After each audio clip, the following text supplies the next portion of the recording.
కాపుద్యమంలో కీలక పాత్ర పోషించి కోనసీమలో కాపులకు పెద్దన్న పాత్ర పోషిస్తోన్న కల్వా కొలను తాతాజీ గారు రీసెంట్గా జనసేన పార్టీలో జాయిన్ అయ్యారు. కోనసీమలో జనసేన పార్టీని బలోపేతం చేస్తామని చెప్తున్న పరిస్థితి.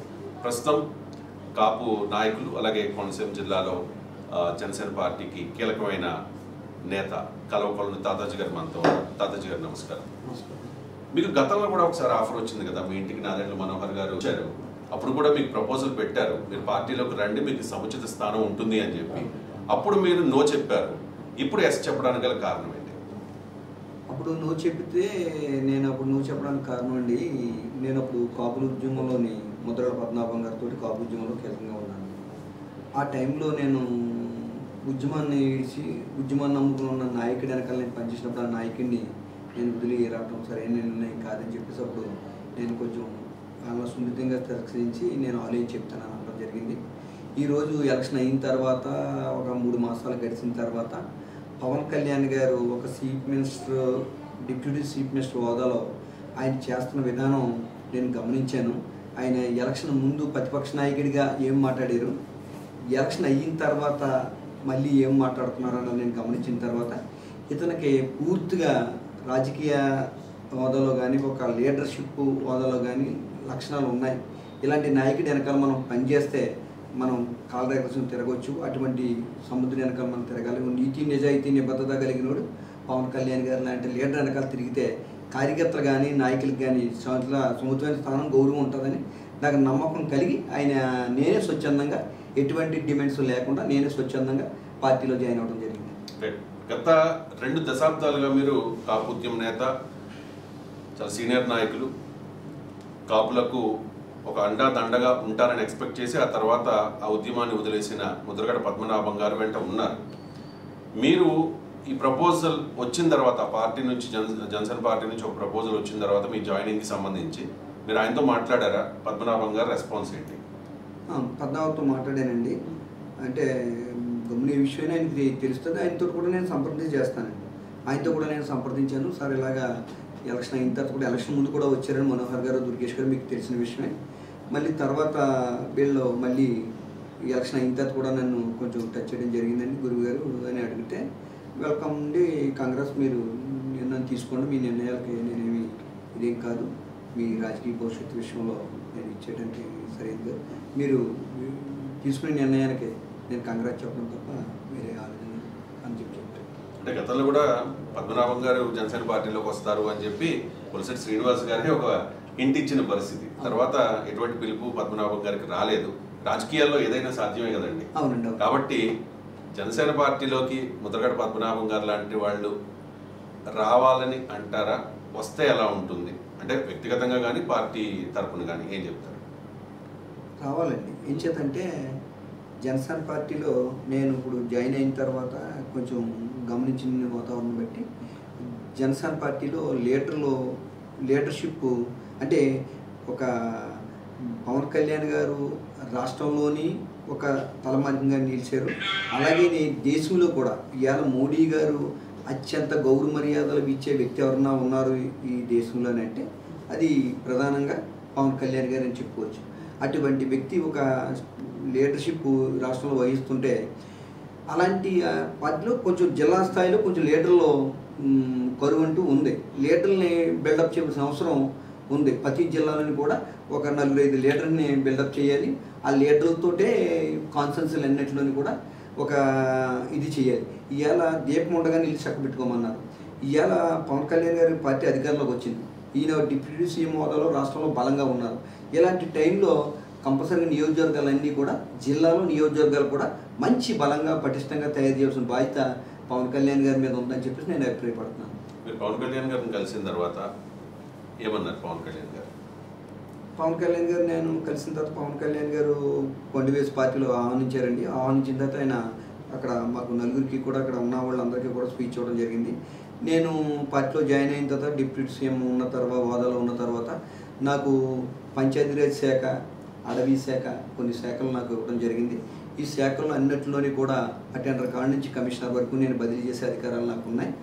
ఆ రకంగా వాళ్ళకి నచ్చిన ప్లేసుల్లోకి వేయటానికి కూడా లక్షల రూపాయలు, కోట్ల రూపాయలు వేచింతుంటారు గత ప్రభుత్వాల్లో కానీ అట్లలో కానీ. నేను అలాంటిది ఏమీ ఆశించకుండా ఒక్క రూపాయి కూడా నేను ఎక్కడ అవినీతికి పాల్పడకుండా వాళ్ళందరికీ కూడా నచ్చిన ప్లేసులోకి నేను బదిలీ చేయడం జరిగింది. వాళ్ళకు కూడా నిజాయితీగా పనిచేయండి. నేను ఏ రకంగా మీకు పోస్టింగ్లు ఇచ్చాను ఒక్క రూపాయి తీసుకోకుండా, మీరు పనిచేసే చోట కూడా ఎవరిని బాధ పెట్టకుండా మీరు నిజాయితీగా పనిచేయండి. నేను నిజాయితీనే కోరుకుంటున్నాను, మీ నుంచి ఏమీ డబ్బులు కోరుకోవట్లేదు, నిజాయితీని కోరుకున్నాను. ఆ నిజాయితీగా పనిచేయండి. మీకు నెలసరికి వచ్చినప్పుడు 1,50,000 వస్తుందో 2,00,000 వస్తుందో జీతం, ఆ జీతానికే పనిచేయాలి తప్ప ఎవరిని కూడా మీరు పాల్పడకూడదు.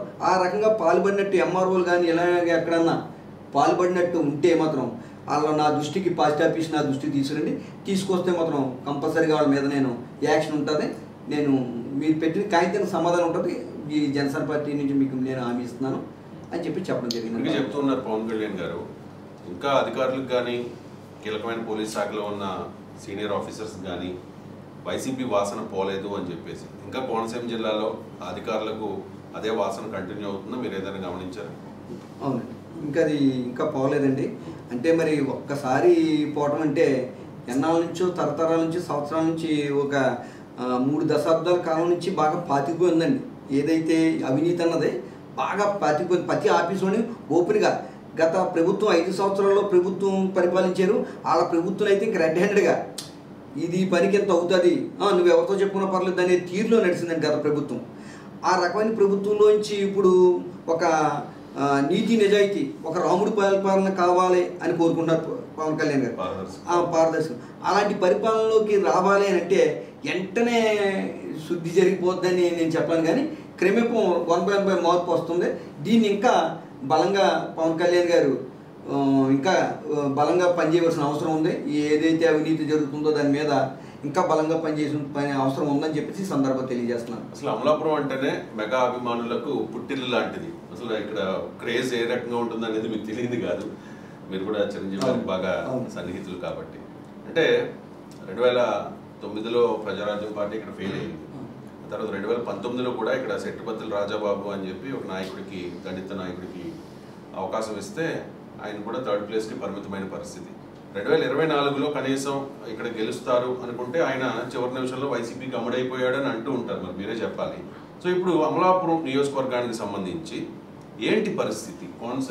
జనసేన పార్టీ పరిస్థితి ఏంటి? అంటే పెద్ద దిక్కు లేని ఏదోలా అయిపోయిందని అనుకోవాలి ఇప్పుడు. అంటే కోనసీమలో మెగా ఫ్యామిలీకి కంచుకోట అండి, అసలు తిరిగిలేని కంచుకోట ఇది.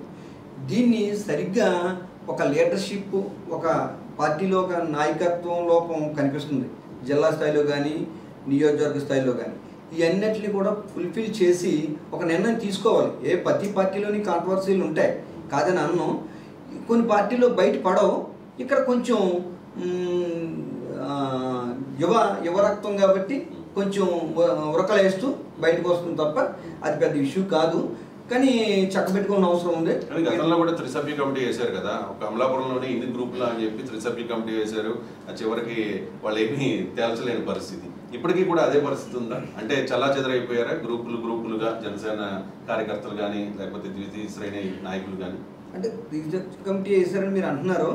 అది ఎక్కడ కూడా మీడియా ద్వారా కానీ ఇంకో ద్వారా కానీ ఎక్కడ బయటకు వచ్చిన మాట కానీ దానిలో ఆ కమిటీలో పలానా సభ్యులను కానీ నేను ఎక్కడ విన్న ఇల్లు లేదండి ఎక్కడనే. మరి ఆ కమిటీ ఎక్కడ పనిచేసిందో ఎవరో వాళ్ళకి దానికి సంబంధించిన వాళ్ళు నాకైతే తెలీదు. కంపల్సరిగా అది ఏదన్నా ఉంటే మాత్రం వాళ్ళు ఎవరో నేను పనిచేయలేదని మాత్రం చెప్పగలుగుతాను ఇక్కడ. అంటే ఇప్పుడు ఎలా ఉంది? ఏకతాటి మీద ఉన్నారా లేకపోతే ఇంకా గ్రూపులుగానే ఉన్న పరిస్థితి? పెద్ద కాదులేండి, అన్నీ నేను సర్దుబడి చేయొచ్చు. ఏదో 4-3 ఉన్నా అయ్యేం గ్రూపులు కాదండి. ఇప్పుడు పార్టీ అధికారంలోకి వచ్చింది కదా, అధికారంలోకి వచ్చినప్పుడు ప్రతి ఒక్కళ్ళు ఏ పదవులని అవన్నీ ఆశించడం కామను. అట్ల గురించి వాళ్ళు వెళ్ళి అక్కడ ఏదో కాయింట్ పెట్టారు, వీళ్ళు వెళ్ళి ఇక్కడ ఏదో కాయింట్ పెట్టారు, చిన్న ఏదో తగదాలు తప్ప వ్యక్తిగతంగా అయితే అలాంటి ఏమీ లేవు. అందరం కలిసే పనిచేయాలి. ఇన్ఛార్జి సెట్టుబత్తుల రాజాబాబు ఉద్దేశపూర్వకంగా గ్రూపులను ప్రోత్సహించేవాడు అనేది ఆయన మీద ఉన్న ఆరోపణ నిజమేనా? అది వాస్తవేనండి. ఒకసారి అయితే నా దగ్గరే రాజాబాబు కొంచెం వీళ్ళందరినీ కలిపి ఇచ్చేవలసిన మీ అవసరం ఉందండి, మీరు కూర్చోబెట్టాలి, ఒకసారి మాట్లాడాలని నాతోటే రాజాబాబు మాట్లాడటం జరిగింది. నేను మరి జనసేన పార్టీ కాదు, నేను ఒక కాపు నాయకుడిగా ఒక చాంబర్ పేషెంట్గా ఉంటున్నాను. నేను అదంతా శోభని అనిపించుకోదు. జనసేన పార్టీలో నేను పైగా 40 సంవత్సరాలు కాంగ్రెస్ పార్టీలో ఉంటూ కాంగ్రెస్ పార్టీ జిల్లా పేషెంట్, కోనసీమ జిల్లా పేషెంట్ కూడా కాంగ్రెస్ పార్టీలో చేశానండి. నేను 40 సంవత్సరాలు కాంగ్రెస్ పార్టీలో పనిచేశాను. నేను ఈ జనసేనకి సమన్వయం చేసి వీళ్ళందరినీ కూర్చోబెడతానంటే ఓ పార్టీలో ఉండి సరైనది కాదండి అని నేను రాజ్బాబు నా దగ్గర అంటే నేను తోసుకొచ్చానండి. అంటే ఆంధ్రప్రదేశ్లో ఏ పార్టీ అధికారంలోకి రావాలన్నా కీలకంగా కాపు సామాజిక వర్గం అంటే మీ సామాజిక వర్గం ఓటర్లే కీలకం. ఇక్కడ కూడా ఇది ఎస్సీ రిజర్వ్డ్ నియోజకవర్గం అయినప్పటికీ కూడా కాపులే కీలకం ఇక్కడ కూడా. కానీ అంటే ఇప్పుడు కూటమి ప్రభుత్వం అధికారంలోకి వచ్చిందంటే ఖచ్చితంగా కాపులంతా కూడా కూటమికి సపోర్ట్ చేశారు. పవన్ కళ్యాణ్ గారు చెప్పారు కాబట్టి పెద్దన్న పాత్ర వహించండి అని చెప్పి. సో కాపులకు దక్కాల్సిన ప్రాధాన్యత దక్కుతుందా ఇక్కడ? కాపులకు తగ్గిన ప్రాధాన్యత దక్కుతుందా అని అంటే కాపులు కంపల్సరిగానండి పవన్ కళ్యాణ్ గారు ఒక ముఖ్యమంత్రి అవ్వాలి, ఈ రాష్ట్రానికి మంచి పరిపాలన అవ్వాలి, ఆయన ముఖ్యమంత్రి అయితే చాలు, మాకేదో అందరం ఎక్కించక్కలొద్దనే ఆలోచనలోనే ఉన్నారండి కాపు సోదరులు యువకులందరూ కూడా. మాకేదో వచ్చేయాలి, మాకేదో చేయాలని ఆలోచనలు వెళ్ళారండి. మొత్తం కాపు ప్రజానీకానికి అందరికీ కూడా అన్ని కమ్యూనిటీలు కూడా చేశారు. కమ్యూనిటీ బేస్ లేని కూడా సీఎంలు చేశారు. చాలా సంతోషం. ఇంత కమ్యూనిటీ బేస్ ఉండి కూడా మేము ఈరోజు ఈ రాష్ట్రాన్ని ముఖ్యమంత్రి చేయలేకపోతామన్న బాధ మాలో ఉండటం అన్నదే సహజం. కానీ ఇవాళ పవన్ కళ్యాణ్ గారు ముఖ్యమంత్రి అయితే చాలు, మా అందరికీ పదవులు కావాలనే ఆలోచనలో మాత్రం లేరు. కానీ మీరన్నట్టుగా ఇక్కడ కోనసీమలోని కానీ ఇట్లో కానీ రాష్ట్రంలో కానీ కాపు కమ్యూనిటీ హైయెస్ట్. ఇవాళ ఒక దిశ దశ నిర్ణయించాలంటే కాపులే నిర్ణయించాలని చెప్పేసి అంటున్నారు. మీరు నిజంగా ఆ కోణంలో ఆలోచించిన పవన్ కళ్యాణ్ కానీ ఇక్కడ కాపు కమ్యూనిటీలో కానీ అలాంటి ఆలోచనలు ఏమండి. గతంలో 2009లో ప్రజారాజ్యం పార్టీ టైంలో ఇది కాపుల పార్టీ అలాగా ముద్రేసి చాలా దారుణంగా ఇచ్చేసారండి అప్పుడున్న నాయకులు తెలుగుదేశంలో వాళ్ళు కాంగ్రెస్ వాళ్ళు కూడా కొవ్వొట్ల కింద వచ్చి ప్రజారాజ్యంలో పనిచేసి ప్రజారాజ్యం ఆఫీసులోని విషయం కక్కెళ్ళిన రోజులు కళ్ళారా చూసాం మనం మీడియా ద్వారా. ఈవేళ పవన్ కళ్యాణ్ గారు 25 సంవత్సరాలు ఇవాళ రేపు నేను ఉండేది కాదు జనసేన పార్టీ. 25 సంవత్సరాలు నేను పోరాడతాను, ఓటమిని గెలుముల్ని కూడా అంగీకరిస్తాను అని చెప్పేసి 2 చోట్ల ఓడిపోయినా సరే ఎక్కడ తగ్గకుండా ఒక నిజాయితీ అయిన వాతావరణంలో అందరినీ కూడగొట్టుని ఇచ్చేశాడు. ఆయన నిజాయితీ ఏంటన్నదే 2019 నుంచి 2024 వరకు ఆయన నిజాయితీ ప్రజలకు చూపెట్టాడు. ఆ ప్రజలకు చూపెట్టిన వాతావరణంలో బడుగు బలహీన వర్గాల్లో 20 నుంచి 25% ఓట్ బ్యాంకు లాక్కున్నాడు అని అంటే అతని పట్ల ఇతర కులాల్లో ఎంత ప్రేమ పెంచుకున్నారన్నదే ఒక కాపులు ఒక్కళ్ళే కాదండి. ఇవాళ బడుగు బలహీన వర్గాల్లో 20 నుంచి 25% నమ్మారు పవన్ కళ్యాణ్ గారు. 2019 నుంచి 2024 వరకు కూడా ఆయన నమ్మి ఇవాళ ఓట్లు వేస్తే ఇవాళ మెజార్టీ అంత రావడానికి కారణం వన్ సైడ్గా ఇవాళ 164 స్థానాల్లో ఈ కూటమి నగ్గడానికి కారణం ప్రధానంగా పవన్ కళ్యాణ్ గారి పాత్ర కీలకం. కూటమి విజయంలో మీరు చెప్తున్నట్టుగా జనసేన పార్టీదే కీలక పాత్ర. మరి జనసేన పార్టీకి ఇవ్వాల్సిన ఇంపార్టెన్స్ దక్కుతుందా అంటే మొన్న కూడా నేను మా సామాజిక వర్గ మీటింగ్లో మన ప్రజారాజ్యం మీటింగ్లో మాట్లాడాను. జనసేన కార్యకర్తల సమావేశం మీటింగ్లో నేను మాట్లాడానండి.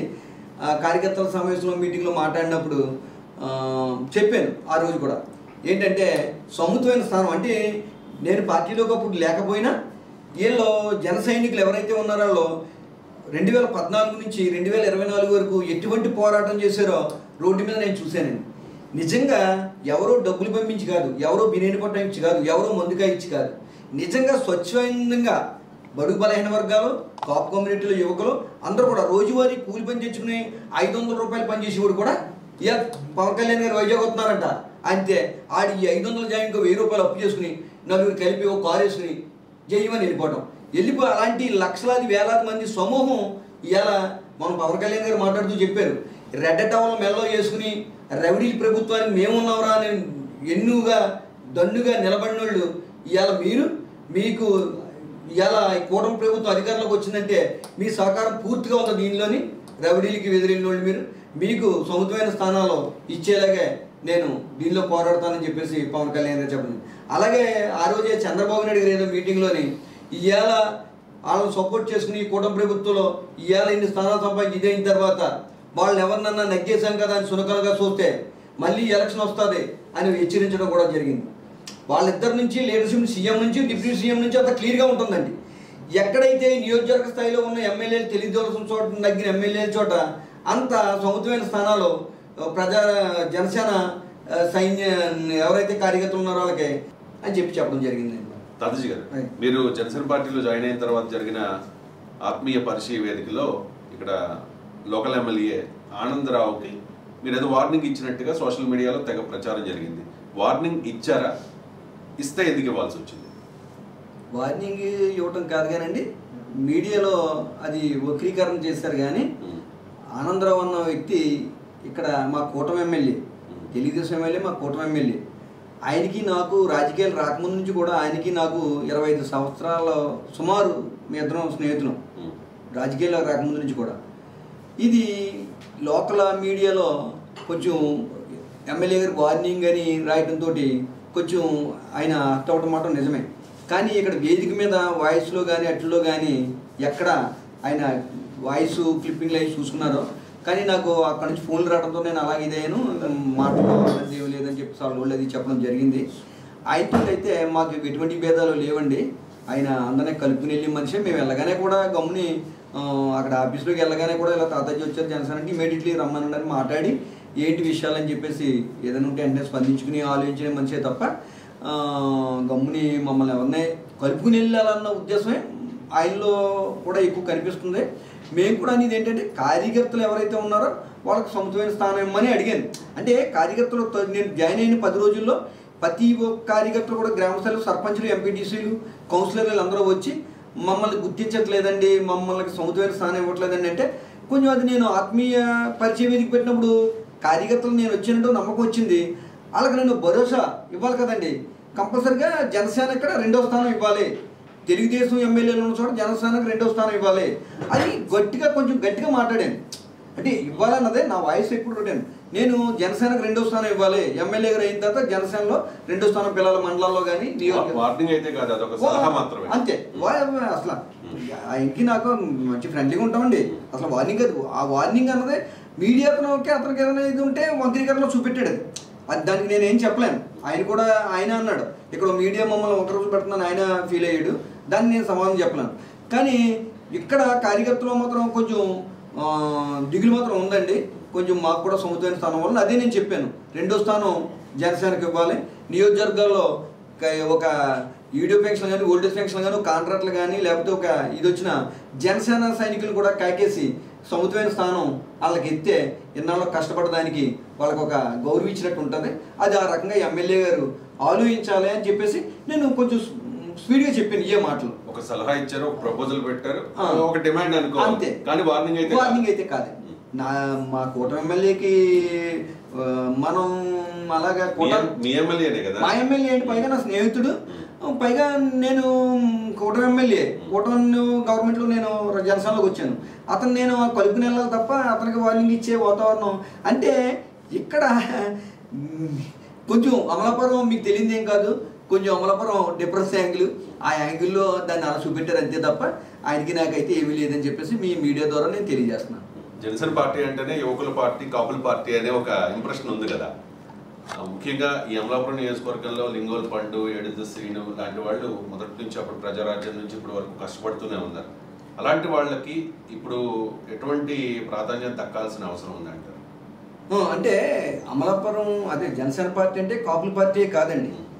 అప్పుడు ఒకప్పుడు అండి 2009లోనండి ప్రజారాజ్యం టైంలోని ఆ టైంలోని కాపుల పార్టీ కింద ముద్రిస్తారు. కానీ ఇప్పుడైతే కాపుల పార్టీ కాదండి.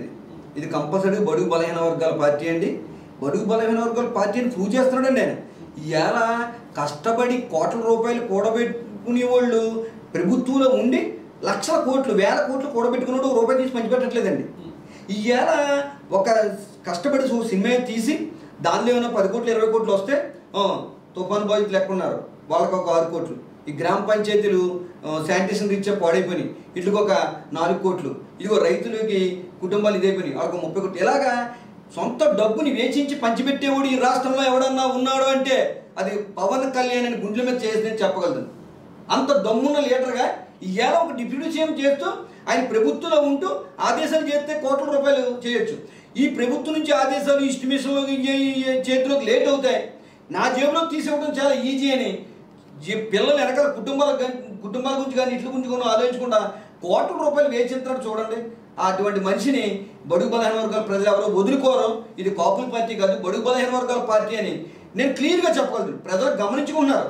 ఎవరో స్వచ్ఛమైన వాడు, పరిపాలించేవాడు ఎవరో అని ప్రజలు గమనించుకున్నారు. రాబోయే రోజుల్లో కూడా ఇటువంటి వ్యక్తిని ప్రజలు వదులుకోరు అని నేను కంటపదంగా చెప్పగలను. క్షేత్రస్థాయిలో Janasena and Telugu Desam party cadre మధ్య కోఆర్డినేషన్ ఏ రకంగా ఉంది? బాగుందండి. గ్రామ స్థాయి నుంచి కూడా బాగుంది. ఈ మీరు ఏదైతే అన్నారో అది బాగుంది. కానీ కొంచెం గ్రామ కమిటీలు, మండల కమిటీలు, నియోజకవర్గ స్థాయి కమిటీలు, జిల్లా కమిటీలు ఇవన్నీ కూడా వెయ్యాలండి. పార్టీ అంటే ఒక కొంతమందితోటి ఏర్పడేది కాదు, ఒక వ్యవస్థని బిల్డప్ చేయాలి. పార్టీ అంటే నియోజకవర్గ స్థాయిలో కానీ జిల్లా స్థాయిలో కానీ ఎప్పుడు కూడా బిల్డప్. ఒక లీడర్ వద్దులో కంటే కనీసం కేడర్ అక్కడ వచ్చి నుంచి చెప్పి పవన్ కళ్యాణ్ గారికి కేడర్ కరువుని కాదు. పవన్ కళ్యాణ్ గారికి ఇలా పదవులు లేకుండా కేడర్ కుప్పల తెప్పల కింద కార్యకర్తలు వచ్చేస్తారండి. కానీ లీడర్షిప్ వీళ్ళందరినీ కుప్పల తెప్పల కింద వచ్చే కార్యకర్తల్ని నడిపించే కూడా ఒకటి కావాలండి లీడరు. ఆ లీడర్లో కరువు. ఆ లీడర్లని జిల్లా స్థాయిలోని నియోజకవర్గ స్థాయిలోని బిల్డప్ చేయడం అవసరం కంపల్సరీగా ఉందని చెప్పేసి అందరూ తెలియజేస్తున్నారు. జగన్మోహన్ రెడ్డి ప్రభుత్వం మీద ఆ పాలన మీద ఎంత వ్యతిరేకత ఉందో చెప్పాలి అంటే వచ్చిన 11 సీట్లు చూస్తే తెలుస్తుంది. 11 ఇప్పుడు జగన్మోహన్ రెడ్డి చెప్తూ ఉన్నారు, నాకు తెలిసి అసెంబ్లీలో కూడా రాలేదు ఆయన, కానీ ఖచ్చితంగా మేము అధికారంలోకి నెక్స్ట్ వస్తాము అని చెప్తూ ఉన్నారు. అటువంటి పరిస్థితి ఏమన్నా ఉందా ఈ కూటమి ప్రభుత్వ పాలన మీద, ఈ 5 నెలల పాలన మీద ప్రజలు ఏమనుకుంటూ ఉన్నారు? ఏమీ లేదండి, మేకపోతు గాంభీర్యం చూపెడుతున్నారు తప్ప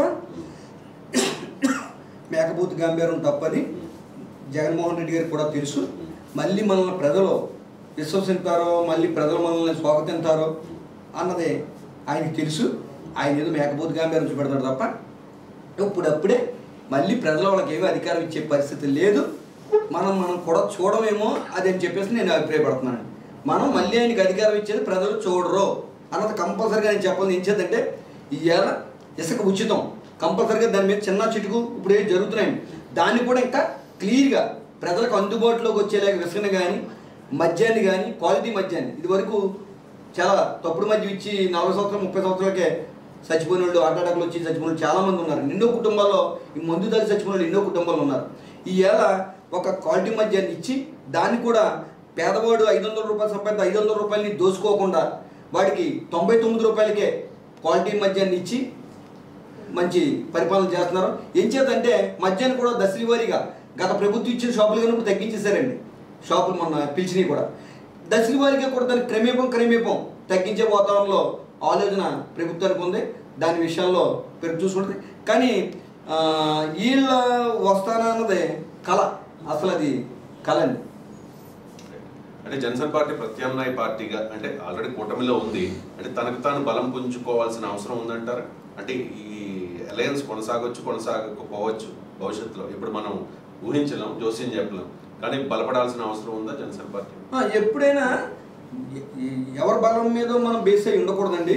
ఇప్పుడు ఏదో ఒక మంచి ఒక రాక్షసుని గద్దె దించాలనో, ఒక రాక్షసుని మట్టు పెట్టాలనో, ఆ రోజుల్లో కూడా దేవతలు రాక్షసుని మట్టు పెట్టాలంటే కొన్ని ఆలోచనలో ప్రక్రియలు చేసే రాక్షసుని మట్టు పెట్టేవారు.